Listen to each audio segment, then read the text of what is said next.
လူတချို့ကိုကြည့်လိုက်ရင်စိတ်ထဲမှာဘာလို့မှမသိမနာလိုစိတ်ဝင်ဘူးတယ်ပေါ့နော်သူတို့တွေကကိုယ်ဆက်ပူတော်နေတာပူတာကြတော့အချစ်ခံနေရတာပူတာကြတော့အောင်မြင်နေတာကိုမြင်ရင်ရုတ်တရက်ကြီးကိုယ်စိတ်ထဲမှာငါကမနှုံလောက်နေဘူးဆိုတဲ့ခံစားချက်မျိုးဖြစ်တယ်ပေါ့နော်ဒီနေ့ဗီဒီယိုမှာအနာကဒီမနာလိုစိတ် jealousy နဲ့ပတ်သက်တာဟာကြတော့ psychology သဘောအရနည်းနည်းလေးပြပြပြမှာဖြစ်ပါတယ် share လုပ်ပေးမယ်ပေါ့နော်ဒါဒီကိုဘယ်လိုဖြစ်လာတယ်ဘာကြောင့်မို့ဖြစ်လာတယ်နဲ့ဘယ်လိုမျိုးပြင်လို့ရတယ်ဆိုတာကိုအနာပြပြပေးပါမယ် Okay ပထမအဆုံးအနေနဲ့ကတော့ jealousy ဖြစ်တယ်ဆိုတာကအရန်ကိုတာမယ်ဖြစ်တဲ့ emotion တွေတစ်ခုပဲပေါ့နော်လူရယ်ဆိုလို့ဖြစ်လာကြတဲ့က jealousy ဆိုတဲ့စိတ်ကလည်းပါလာတတ်တယ်ပေါ့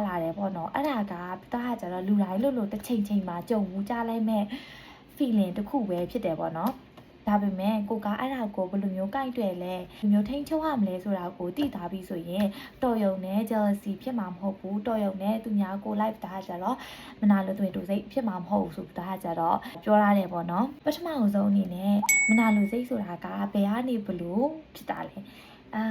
ပြောရမယ်ဆိုရင်ကို့မှာမရှိတဲ့အရာတစ်ခုခုကို့မှာလက်ဟာနေတဲ့အရာတစ်ခုခုကတခြားသူစီမှာရှိနေတာကိုမြင်သွားပြီဆိုရင်ကိုယ့်ရဲ့စိတ်ထဲမှာအဲ့ဒါက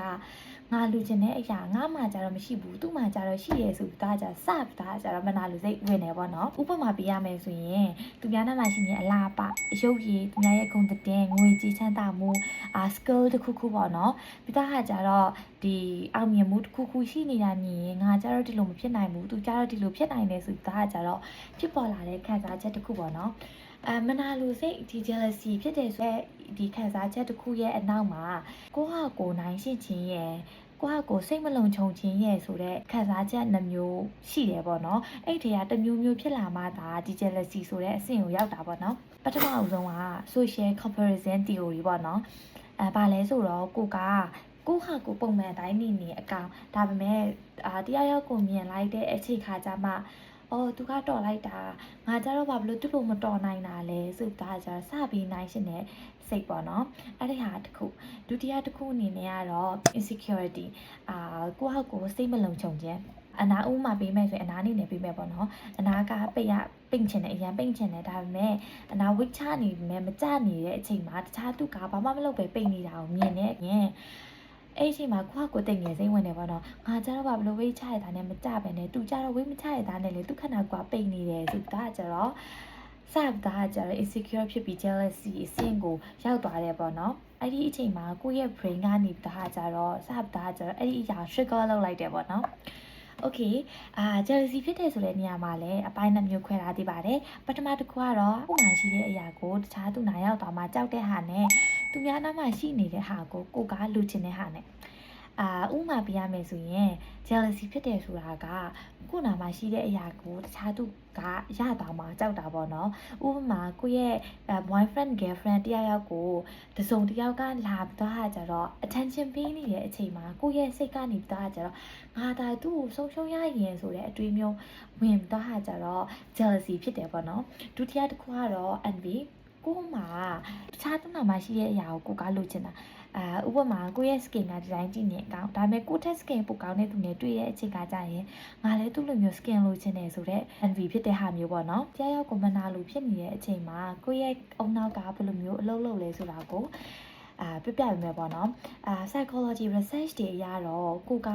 တခုခုကိုမြင်လိုက်တဲ့အခါမှာကိုမှမရှိနိုင်တဲ့အရာကိုမှမရသေးတဲ့အရာကိုတခြားသူတရားရောက်လာမှမြင်လိုက်တဲ့အခါမှာအုံနောက်ကအဲ့ဒါကို trigger လုပ်လိုက်တယ်ပေါ့နော်အဲ့ဒါကိုမှတ်ထားလိုက်တယ်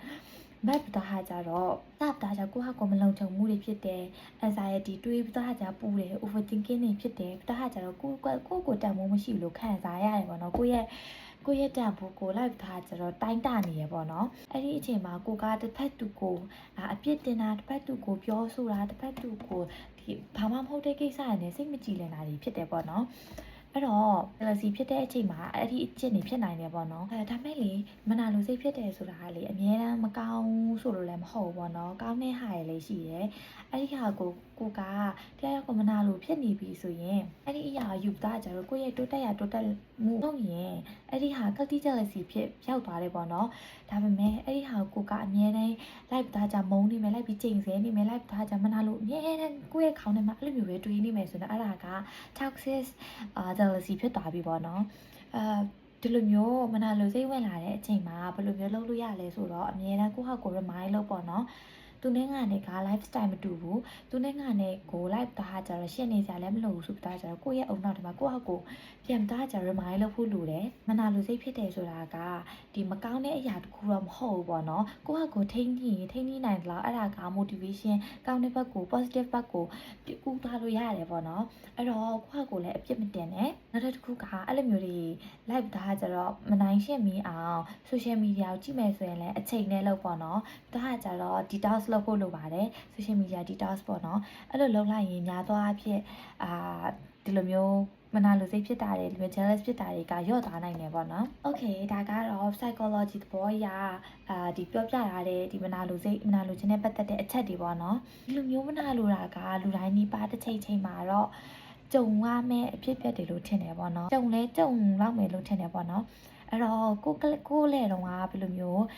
ပုံစံမျိုးရှိခဲ့လဲဒါကြောင့်ဒီအကျင့်ကိုဒီလို jealousy ဖြစ်တတ်တဲ့အကျင့်ကိုဘယ်လိုမျိုးပြင်ယူခဲ့လဲဆိုတာကို comment အောက်ထဲမှာပြောပြထားလို့ရပါတယ်ရှင်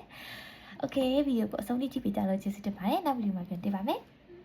thank you for watching